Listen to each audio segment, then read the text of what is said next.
The prophets of a brave new world, captains of industry, have visions grand and great designs, but none have room for me. They see a world where everyone is rich and smart and young, but if I live to see such things, too late for me they come. In recent months, more than 1 million people, most of them young, have protested against a new economic order called globalization. This represents one of the greatest popular movements since the 1960s. Surely never before has the human race enjoyed such amazing capacity to create wealth and reduce poverty. Yet never before has the gulf between rich and poor been so vast and inequality so widespread. The facts of globalization are revealing. A small group of powerful individuals are now richer than most of the population of Africa. Just 200 giant corporations dominate 1/4 of the world's economic activity. General Motors is now bigger than Denmark. Ford is bigger than South Africa. Unseen by shoppers in the high street, the famous brands of almost everything from running shoes to baby clothes are now made in very poor countries with cheap labor, at times bordering on a form of slave labor. Tiger Woods, the golfer, is paid more money to promote Nike than most of the entire workforce actually making Nike products here in Indonesia. Is this the global village we are told is our future? Or is it merely an old project that used to be run by the divine right of kings and is now run by the divine right of multinational corporations and by the financial institutions and governments that back them? This film is about these new rulers of the world, and especially their impact on one country, Indonesia.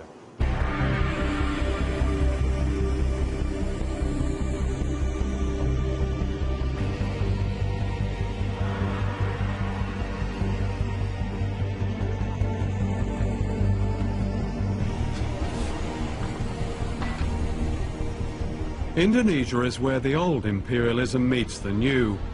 This is a country that should not be poor. It's rich in almost everything. Mountains of copper and gold, oil, timber, and the skills and labor of its people.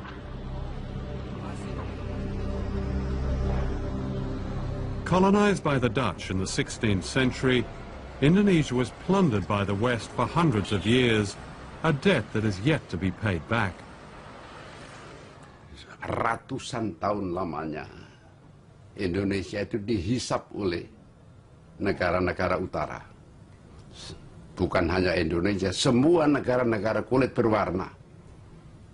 Sehingga Barat menjadi kuat, menjadi makmur, menguasai keuangan dan perdagangan sampai sekarang.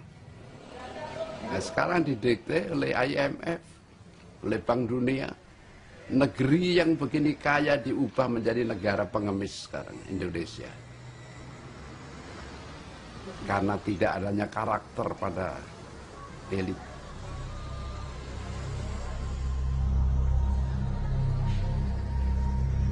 Globalization is used by its champions to suggest a coming together of people of all races, of all countries, and it will relieve poverty, it will distribute wealth. What we're actually seeing is precisely the opposite processes in train, that the poor are becoming markedly poorer, while the very wealthy are becoming staggeringly wealthy. And here are some of the staggeringly wealthy. This is a wedding in Jakarta of the Indonesian elite. 2 merchant families are being united. 4 years ago, the World Bank called Indonesia a dynamic economic success, a model pupil of the global economy. Among the Versace dresses and diamonds are those who have reaped the benefits of the new global freedoms. Freedom to watch money make more money. In this respect, they could be any nationality. Outside this wedding, there's another world. In Indonesia, as many as 70 million people live in extreme poverty. We calculate that it would take an Indonesian worker, like one of the waiters serving here, 400 years to pay for this wedding reception.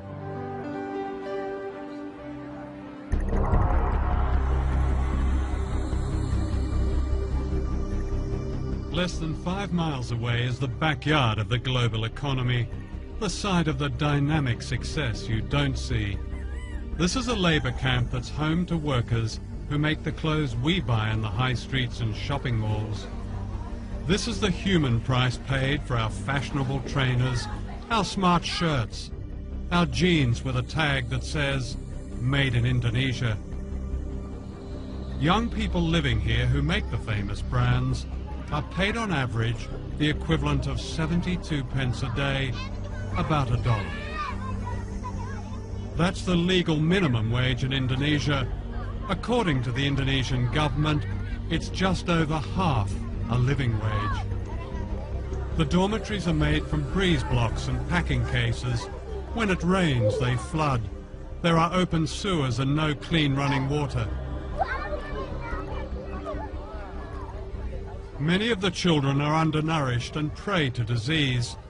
While I was filming here, I caught dengue fever, carried by the mosquitoes which infest these slums.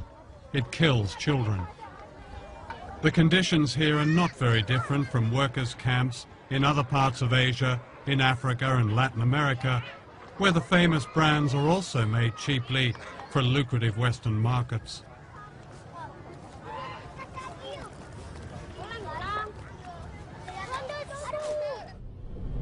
And this is where they work, in what is called an economic processing zone, which means a vast area of sweatshops. The factories may look modern, but once you step inside, you feel the claustrophobia of the workers, the sheer frenzy of their production, and you see their fatigue. John Pilger. Posing as fashion buyers, we film secretly in this factory. The factories are owned by Taiwanese and Korean contractors who employ cheap labor to make the products of famous brands such as Nike, Reebok and Adidas. We looked at one famous brand, Gap. The working conditions we found are by no means the worst. So you do Gap, of course. You do lots of Gap. And I mean the quality control of Gap, I think, is excellent. We found more than 1,000 mostly young women working crowded together under the glare of strip lighting in temperatures that can reach 40 degrees centigrade. The only air conditioning is upstairs where the bosses are. Working hours can vary and can be increased dramatically when an urgent export order has to be met.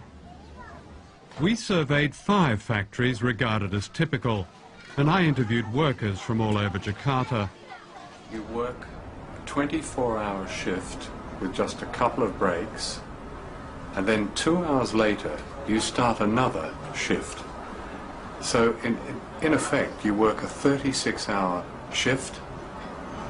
Saya kerja long shift itu dari jam 7.30 sampai pagi lagi 7.30, pas terakhirnya sore jam 18.30. Are you given any choice? Nggak bisa. What would happen if you refused to do this 24-hour shift? Ya mungkin ada hukuman, tapi belum pernah menolak sih. Jadi takut aja. On these long 24-hour shifts, do you recall what labels you were packing? Kebanyakan Gap sama Olive. Do any of the people from the Gap company ever visit your factory? Sering. Do they ever ask you about or investigate the working conditions, your working conditions? Dulu pernah ada, tapi di personal itu anaknya tuh udah dikontak duluan gitu, udah nggak boleh ngomong yang salah gitu. Harus sesuai omongan dari personalia. What did they tell you to say? Ya misalkan nggak bilang lembur longsip, terus pokoknya tidak boleh membuka rahasia perusahaan, tidak boleh menjelek-jelekan perusahaan. This is what the Gap company calls a code of conduct. In response to criticism, famous global brands like Gap have come up with these codes. They say the idea is to set standards and protect workers, but how effectively is it enforced? You have to come to Indonesia to really realize what codes of conduct means, and that it is almost useless to exercise or to implement code of conduct here in this country, because this government is always campaigning cheap labor here in Indonesia to attract the foreign investment, and codes of conduct cannot do anything about that. And because Indonesian workers is already very poor, and the rate of unemployment here is very, very high, so that people will work whatever kind of work they have, or how much they pay, they will still work. The Gap company stipulates a maximum working week of 60 hours. It says workers may refuse overtime without any threat of penalty. Are there people who do extraordinary shifts, like much more than 12 hours, even up to 24 hours? Ada, kemarin QC juga ya finishing itu dari jam 8 sampai jam 12 malam. Dari jam 12 malam karena dengan alasan ini mesti diekspor. Kondisi mereka berdiri dari jam 8 sampai jam 12 itu berdiri, nggak ada duduk. 16 hours standing. Iya. Is that common? Kalau ekspor yang ini, ekspor harus selesai targetannya tanggal sekian, mesti. Is the Gap Code of Conduct displayed in the factory? Pasang sama sekali, bahkan peraturan perusahaan pun tidak ada yang dipasang di tingkatan pabrik. Nggak ada. Nggak usah kode etik. Peraturan di dalam perusahaan itu nggak pernah dilihatin dengan kami, apalagi kode etik dari suatu barang. These boxer shorts were made in one of the factories we investigated. Before we left London, we bought a pair at a Gap store in Oxford Street for £8. Out of that £8, an Indonesian worker gets less than 4 pence. It's the same for running shoes that sell here for £100.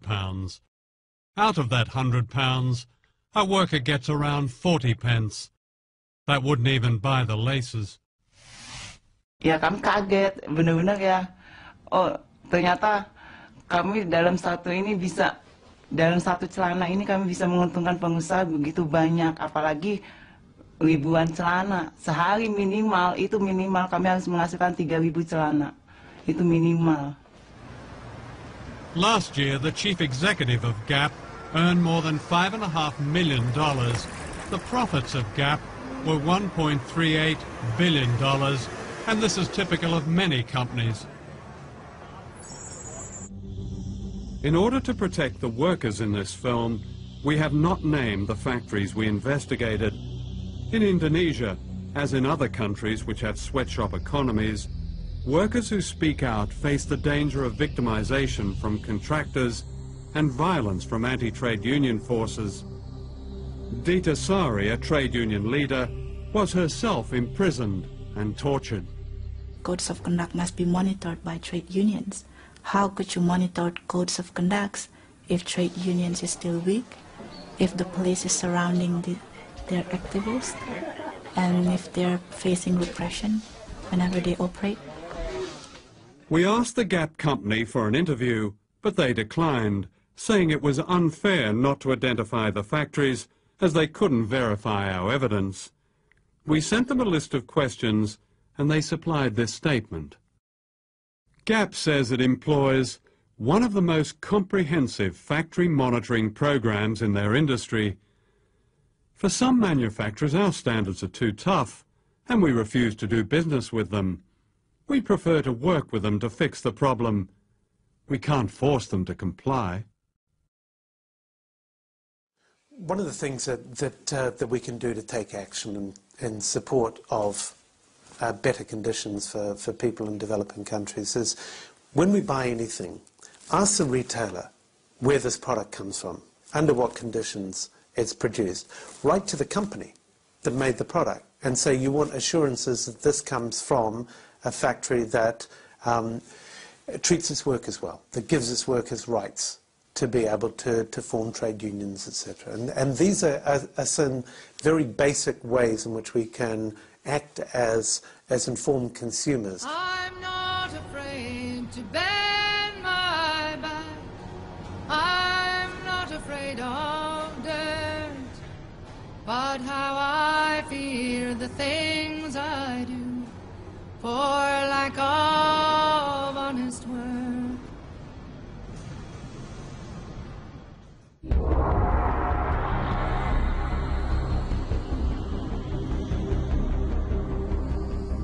Globalization in Asia has a secret history.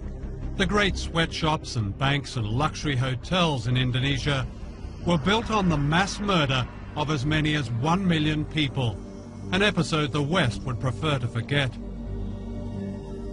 But many people here have not forgotten. In recent years, people all over the country have begun searching for the remains of loved ones murdered when General Suharto seized power in the mid-1960s, aided by the United States and Britain.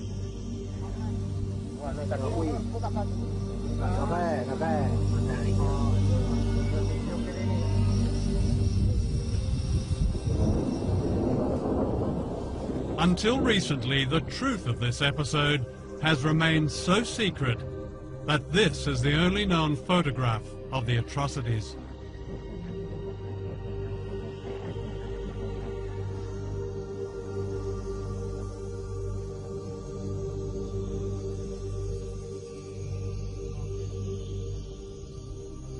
One day in early October 1965, a gang of thugs entered this school in Jakarta and beat to death the headmaster. He was suspected of being a communist. His murder was typical of the slaughter of more than 1 million people, teachers, students, civil servants, peasant farmers. Described by the CIA as one of the worst mass murders of the 20th century, the origins of this terrible episode have been covered in mystery. Certainly it brought to power General Suharto. But what is now emerging is the extent to which he was secretly backed by the United States and Britain and by Western business leaders. Within a year of the bloodbath, Indonesia's economy was effectively redesigned in America, giving the West access to vast mineral wealth, markets and cheap labor, what President Nixon called the greatest prize in Asia. To Western business, the great value of General Suharto was that he succeeded in getting rid of the founder of modern Indonesia, Ahmed Sukarno, a nationalist who believed in economic independence for his people. He kept the great Western corporations out of Indonesia and threw out their agents, the World Bank and the International Monetary Fund. It was only when one of his generals, Suharto, seized power that the door was open to Asia's greatest prize.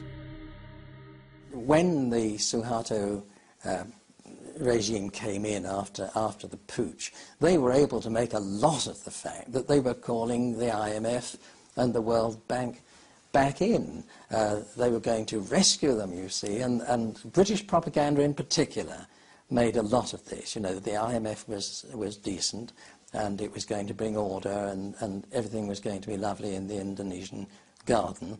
And as I say, a British diplomat still alive has said to me that was very much a part of the deal. Britain and the United States secretly conspired to back General Suharto.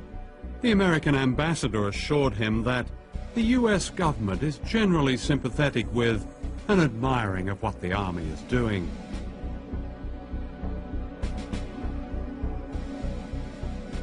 Thousands were rounded up. What was not known at the time was later revealed by American officials. The CIA had supplied a list of 5,000 opponents to be assassinated and embassy officials ticked off their names as they were murdered. The British ambassador recommended a little shooting as an essential preliminary to effective change. In the first few days, the British sources in particular purported not really to know what was going on. Of course they knew what was happening. I mean, there were bodies being washed up on the lawn of the British consulate in Surabaya. There were bodies floating all over the Malacca Strait and so forth.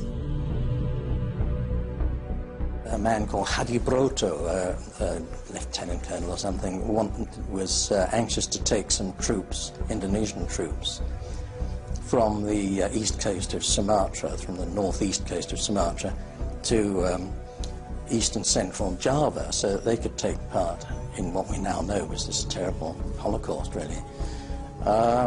He found a Panamanian ship, and the ship sailed with the troops down the Malacca Strait, escorted by 2 British warships.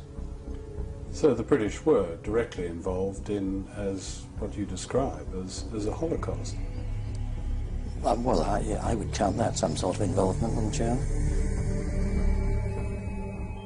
The American press reported these events not as a crime against humanity, but in terms of their economic advantage to the West. Time magazine called them vengeance with a smile, and the West's best news for years. Others described a gleam of light in Asia. The seeds of globalization were planted in the bloodbath. In 1967, the Time Life Corporation sponsored a conference in Switzerland that planned the corporate takeover of Indonesia. It was attended by the most powerful businessmen in the world, such as David Rockefeller. The giants of Western capitalism were represented: the oil companies, the banks, General Motors, British Leyland, ICI, British American Tobacco, Lehman Brothers, American Express, Siemens. Across the table were Indonesian leaders approved by General Suharto. For Western business, it was the start of the gold rush which later became known as globalization. No one mentioned the killing of 1 million people.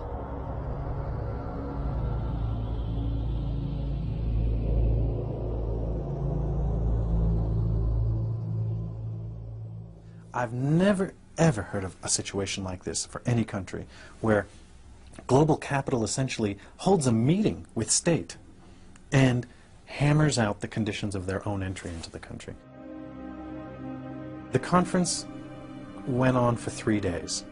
The first day was when the Indonesians spoke and essentially made their case.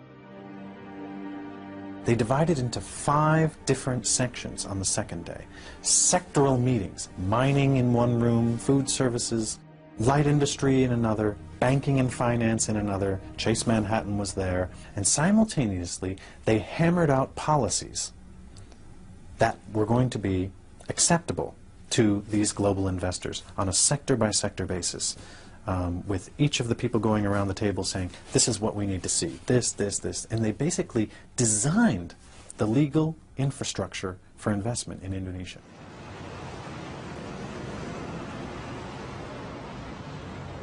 Was the foreign business community here aware that they were dealing not just with a corrupt, nepotistic dictatorship, but also with a mass murderer?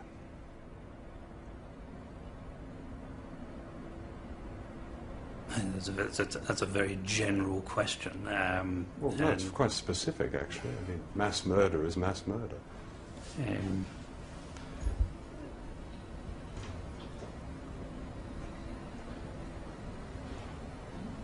The fact that many people have died in Indonesia in unfortunate, tragic circumstances at the directly or indirectly as a result of the previous regime is hugely unfortunate. Whether if foreign investment had not been here that would have prevented in any way those events occurring. Nobody has perfect vision on what might have been.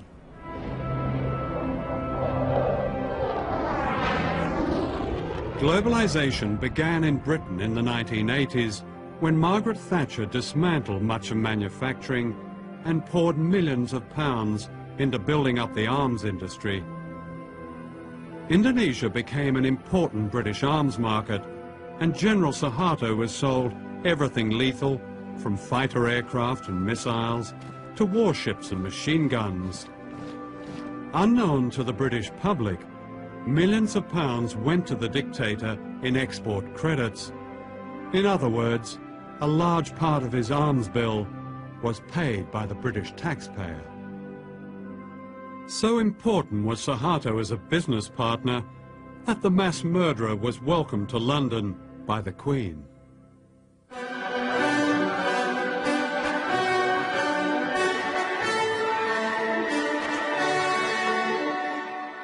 Who are the new rulers of the world? Their empire today is greater than the British Empire ever was. This is the center of this new empire, all within a square mile in Washington. Down the road from the White House and the US Treasury is the World Bank and the International Monetary Fund.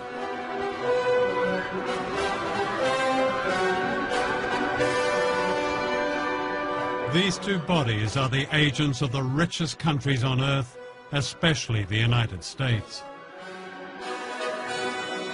The World Bank and the IMF were set up near the end of World War II to rebuild the economies of Europe. Later, they began offering loans to poor countries, but only if they privatized their economies and allowed Western corporations free access to their raw materials and markets. Debt has really been used as an instrument in order for the IMF and the World Bank to get their policies implemented in many developing countries. And we're into a situation now where the poorest countries are in a cycle, a vicious cycle of poverty. They can't get out. And the kind of debt cancellation that's been given still will not allow them to get out of this poverty trap. It's not a question of debt forgiveness, because actually many of the debts were incurred under pressure from the international institutions or were given in collusion with governments which weren't acting in the interests of their people. Let me ask you, do you know the difference between Tanzania and Goldman Sachs? Tanzania is a country that has a gross national product of $2.2 billion and shares it between 25 million people. Goldman Sachs is an investment firm which has annual profits of $2.2 billion and shares them among 161 partners. That's the world we're living in now.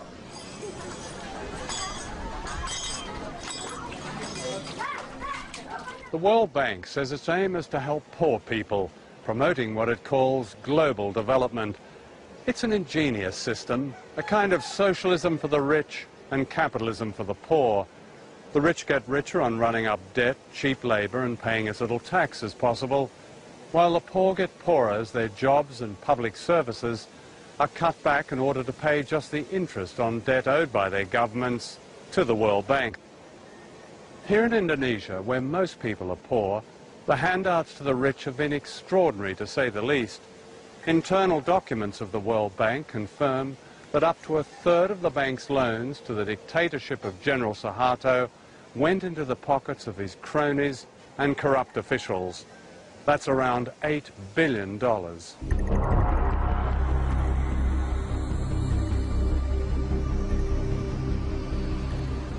Globalization means that capital, big money, can be moved anywhere at any time without warning. In 1998, short-term capital was suddenly pulled out of Asia, crippling the miracle economy overnight. When the Indonesian rupiah collapsed from being roughly 2,500 rupiah to the dollar to being what it is now, 10,000 rupiah to the dollar, the costs to Nike for each Indonesian laborer was cut to 25% of what it had been. And Nike got a great discount on Indonesian labor as a result, and did not unilaterally raise Indonesian wages to the same standard they had been prior to the devaluation of the rupiah. With the economy collapsed and Indonesia on the verge of revolution, Suharto was forced to step down, having already stolen an estimated $15 billion. During his reign of more than 30 years, Suharto had handed out public utilities to his family and cronies. They owned most of the national power grid. Nothing was overlooked, from TV stations to a monopoly on taxis. Driving from Jakarta Airport, you even paid a toll to Suharto's daughter. These unfinished buildings are monuments to corruption on a scale unheard of in modern Asia, to what the World Bank called the miracle economy.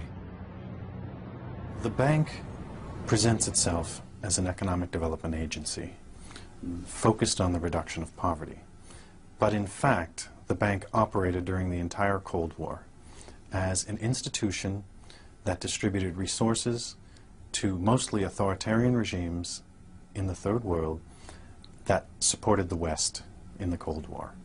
So you had the irony of the West claiming that what they were defending in the Cold War was democracy and a certain vision of freedom, but doing so by upholding dictatorships like Indonesia around the world.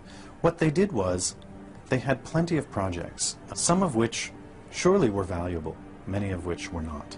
Every one of these projects, from the Indonesian government officials' point of view, was an opportunity to skim, to live a luxurious life, and the accumulated theft over the course of Suharto's new order, roughly 3 decades, was $10 billion that's unaccounted for, out of a total of about $30 billion that was loaned.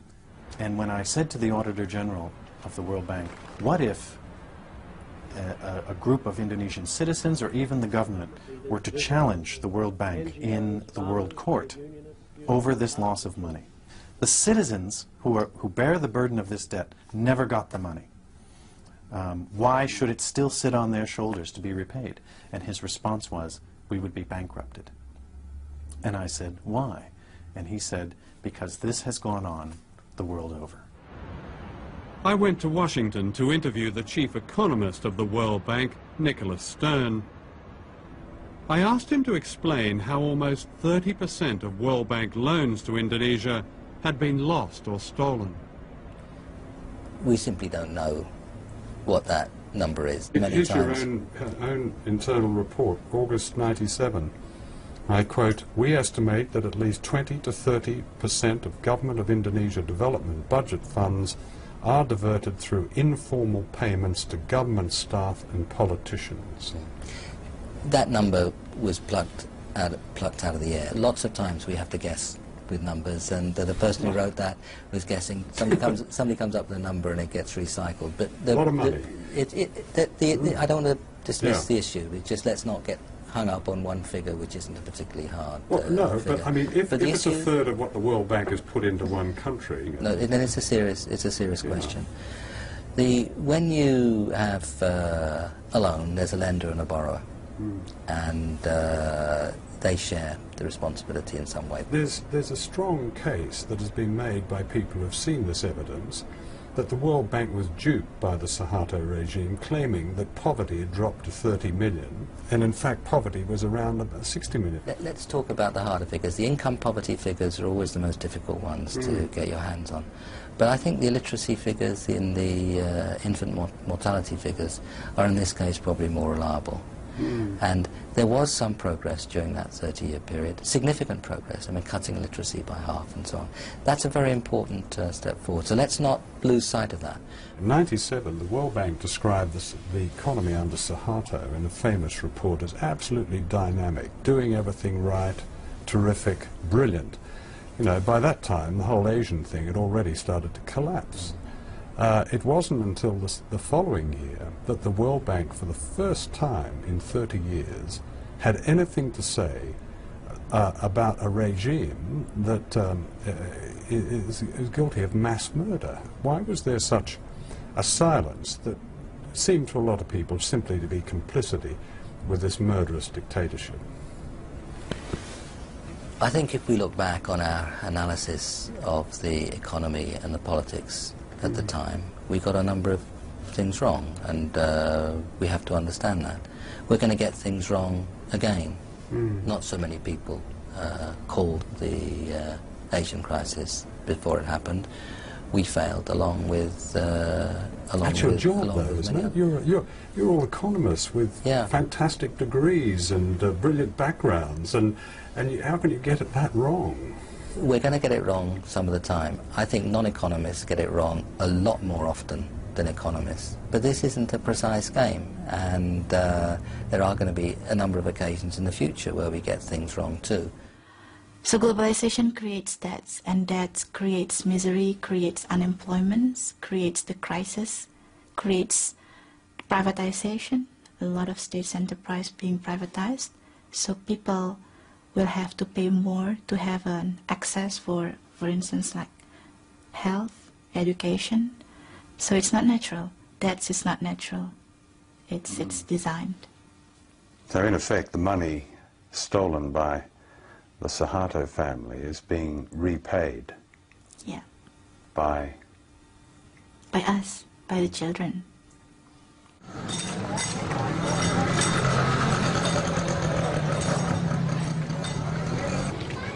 Every day, more than $100 million is transferred in debt repayments from the poorest countries on earth to the richest.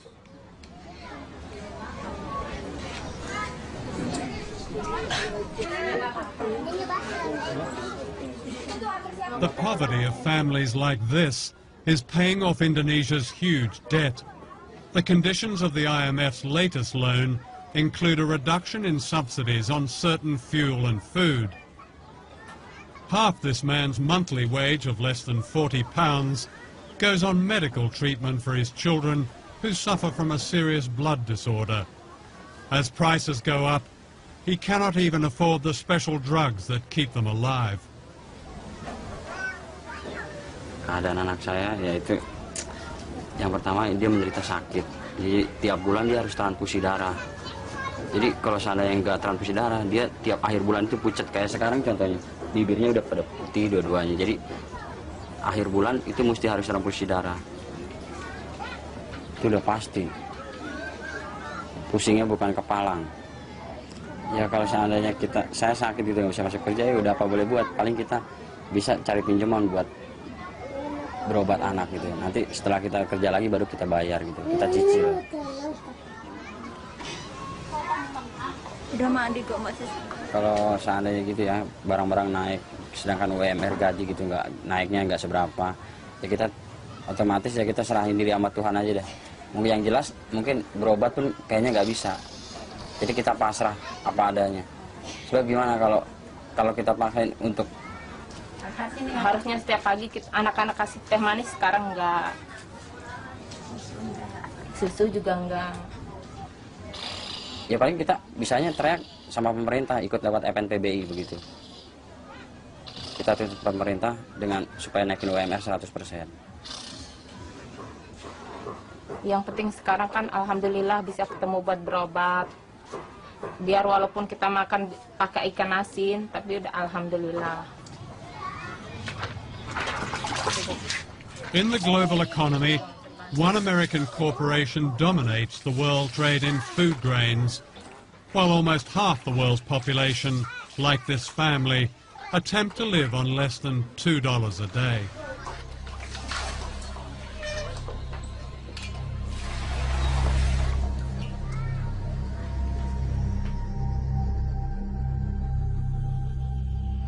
What do you say to those 17 million people who call for a complete, and I repeat, complete cancellation of debt as the only way to lift the huge number of poor people in the world out of poverty? I'd say two things.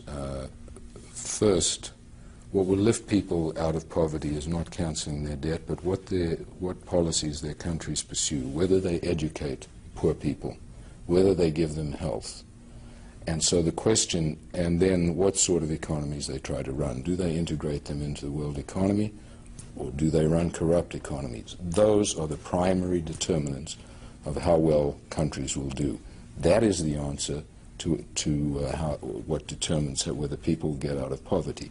It can be done. It has been done. Should we cancel the debt? Cancelling debt is one way of giving resources to poor countries. Mm-hmm.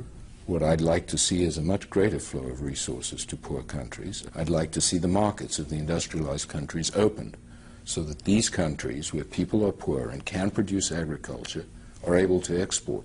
That's what will get them out of poverty. The statement, debt relief is the only thing that will get them out of poverty, is wrong. It would help, provided it is accompanied by a whole set of other measures. But surely debt, even in one's own life, and especially a poor person's life, is the greatest cause of real poverty. No. And when you have a country devoting half its budget to paying off a debt, when you have the poorest countries in the world sending out millions of dollars into the rich world, surely as a priority, that debt has to be either relieved substantially or go altogether. Doesn't that make it just seems common sense to me? If I got that wrong. Yeah, you've got it wrong. Oh, let me explain. Okay. First of all, you are indebted, and I am indebted. And I would not be better off if I asked somebody to come and cancel my debt, because I'd never be able to borrow again. And debt is a normal way of borrowing in order to do things, purchase goods, invest, when you don't have the resources, and they'll generate an income and you'll repay. So the notion that all debt should be cancelled is a bad one. Financial systems operate on the basis of debt that is paid.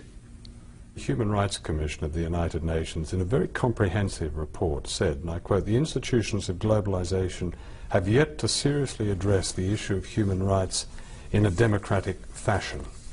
Globalization has caused global conditions of inequality and discrimination." What's your response to that? I simply can't respond because I have no idea what evidence they're referring to. Globalization has caused discrimination?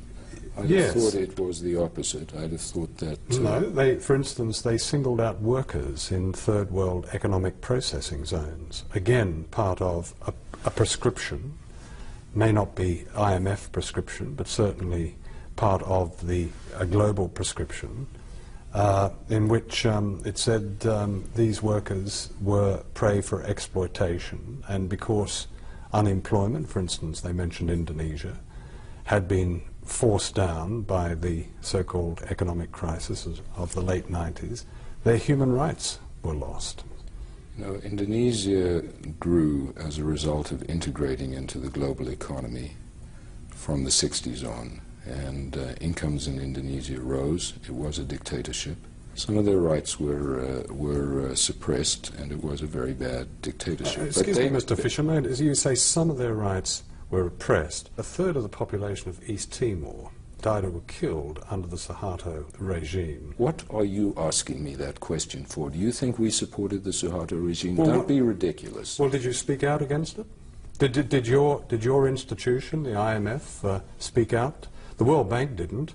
The first time after 30-odd years in there, the first time they spoke out was 1998. What did the IMF say about it? When the IMF went into Indonesia, it insisted on the removal of a host of corrupt practices that began to weaken that regime. It was not an intended consequence, but it was intended that we went in and helped remove the corrupt practices in a variety of monopoly areas.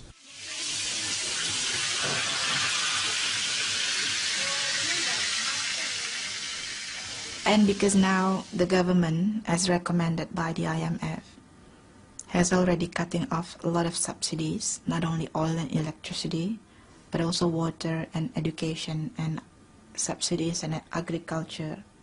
So it means that the workers, if they have sons or daughters, they have to pay more if they want to put their children to school.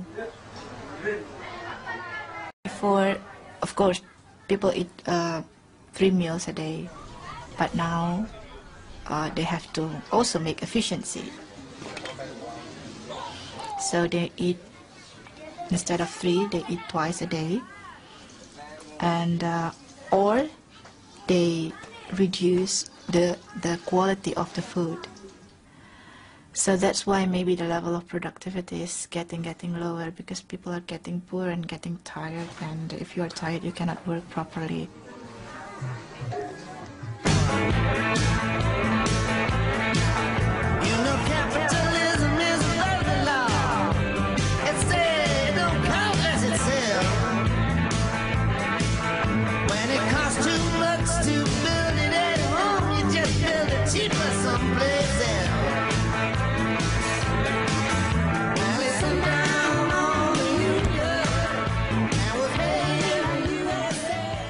Two years ago, thousands of protesters from all over the world converged on the American city of Seattle, where the World Trade Organization was meeting. This was news because it happened in America.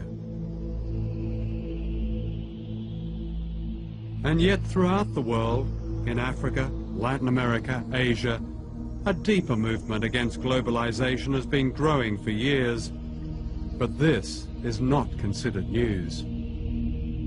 On every continent, millions of ordinary people have protested against the power of the IMF and the World Bank and the imposition of Western power. People have marched and petitioned against privatization, against selling off their water, against turning their farms into suppliers for the dinner tables of the rich. Now the protests have spread to Western countries, from Seattle to Melbourne, London to Genoa. The coverage of these events follows a pattern. It seems it's only news when there's violence, even when the great majority of the protesters are peaceful. In contrast, the violence of the economic policies they are protesting about is seldom news. In the weeks and days leading up to May Day in London, the police and the government orchestrated a propaganda campaign. The aim clearly was to alienate the public from the demonstrators by representing them collectively as violent and by suppressing the very issues that have public support. The limits of tolerance are passed when protesters, in the name of some spurious cause, seek to inflict fear, terror, violence and criminal damage on our people and property. To Tony Blair, the rich getting richer and the poor getting poorer is a spurious cause. When May Day came, 6,000 police turned part of London's West End into a giant detention camp. I think the issue of violence, which we're constantly asked about, is our main way in. I think the key to these things is actually getting mass amounts of people involved, because the media will put one point of view across time and time again, you know, the mindless hooligan side. But when you think about the mass redundancies, the poverty, the starvation, the literal raping of a country through third world debt and what have you, you know, that is violence on a huge scale. It's genocide. The newest ruler of the world is the World Trade Organization based in Geneva. The Economist magazine calls it an embryo world government, and yet no one has voted for it. The effect of its policies make it illegal for governments to hinder the profits of big business. This is known as free trade. If there's one feature about the global economy, it's the companies have globalized. But we haven't regulated the global companies. And that's the change that we've got to put into this international system if we're ever going to get rules that are fairer to workers, fairer to the world's poor, fairer to all of those who are affected by this international production system. People can't stand by, they can't be spectators when we're faced with forces like this. they join this movement and the movement starts to gather momentum. Already we've had some extraordinary successes. We managed to stop the implementation of a crazy idea called the Multilateral Agreement on Investment, which would have allowed corporations to sue governments for the removal of any law which they didn't like. Now that was being promoted, that idea, by the 29 most powerful countries on earth. It was being promoted by all the major multinational corporations and all the big institutions such as the World Trade Organization. And a ragged band of dissenters around the world managed to stop it. We beat them. And if we can beat that, we can beat anything. What is with the people is the fact that the corporations and the superpower are using more and more fabricated propaganda. People can now see through the spin. People know they cannot believe anymore what is said. And the people are starting to withdraw their support. They're starting to say, no, a government that only protects the Pepsi and the Coke and the McDonald's is not our government. In rich countries like Britain, globalization is well advanced. The disastrous selling off of the railways and the creeping privatization of everything from healthcare to air traffic control. The financial pages celebrate a booming economy, yet 1 in 5 British children grows up in poverty. There are almost 10 million Britons living in poverty. The gap between the rich and the rest gets wider, and this is said to be a spurious cause. All over the world, millions of ordinary people are asking why they have no say in decisions that bring hardship to their lives. They don't accept the view of President Bush and Prime Minister Blair that there's no other way. In Britain, the fact that only 25% of the electorate voted for the Blair government is part of this great unease. Why, people ask, should we accept a system of winners and losers, a system that puts a dollar sign on every public service and almost every human value? Why not abolish the World Bank and the IMF and the World Trade Organization and replace them with genuine trade and development institutions that are democratically accountable? And why not cancel a debt that condemns nations like Indonesia to poverty and disease? These are dangerous times. The one superpower left in the world has made its ambitions clear.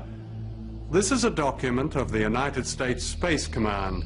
It says, the globalization of the world economy will continue with a widening between haves and have-nots.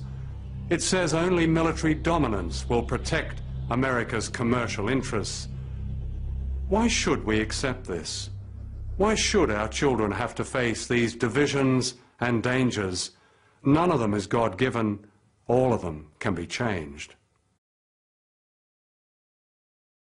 And I know I'm not the only one to fall beneath the wheel. Such company cannot assuage the loneliness I feel. So many are resigned to be society's debris, but I will be remembered for the life took from me.